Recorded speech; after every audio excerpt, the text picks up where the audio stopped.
সাবেক অবসরপ্রাপ্ত বিমান বাহিনী প্রধান air chief marshal Sheikh Abdul Hannan বিমান বাহিনীতে বাৎসরিক বাজেট প্রায় ৪,০০০ কোটি টাকা।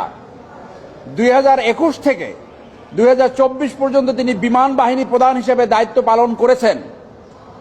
৩ বছরে বিমান বাহিনীর বাজেট ছিল প্রায় ১২,০০০ কোটি টাকা।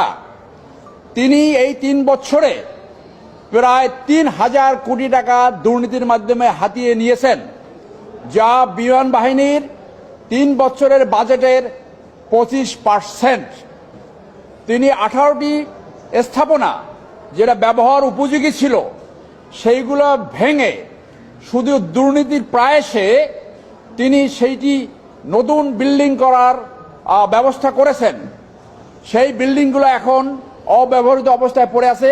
আপনারা যদি বিমান বাহিনী প্রধান দপ্তরে যান, সেইখানে এই তথ্যগুলো আপনারা খুঁজে পেতে পারেন। যদি অনুসন্ধিৎসু সাংবাদিকতা করেন, সেইখানে পাবেন। তার ২ স্ত্রীর নামে গুলশানে তিনি প্রায় ৪০ কোটি টাকা দিয়ে ফ্ল্যাট উপহার দিয়েছেন। তার দ্বিতীয় স্ত্রী একজন বিমানবালা। তার মাধ্যমে এবং জনৈক গ্রুপ ক্যাপ্টেন আবু জাফর চৌধুরী অবসরপ্রাপ্ত, তার মাধ্যমে তিনি দুবাই, কানাডা এবং যুক্তরাষ্ট্রে মানি লন্ডারিং করেছে বলে অভিযোগ এসছে। আপনারা জানেন সোশ্যাল মিডিয়ায় তার অধ্যয়নরত ছেলের অ্যাকাউন্টে ৬০ কোটি টাকা পাওয়া গেছে বলে আমরা সোশ্যাল মিডিয়ায় দেখেছি। বিমান বাহিনী প্রধানের পদ অত্যন্ত গুরুত্বপূর্ণ। যারা দেশের স্বাধীনতা এবং সার্বভৌমত্ব রক্ষার্থে দায়িত্ব পালন করবে, সেই পদে থেকে যদি এইরকম দুর্নীতি করে, এটা দেশের জন্য ভয়াবহ দুঃসংবাদ।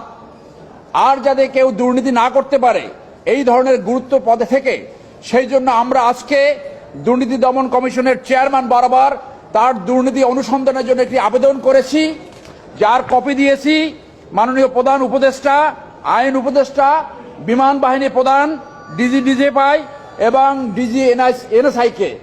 আমরা আশা করব দুর্নীতি দমন কমিশন অনুসন্ধান করে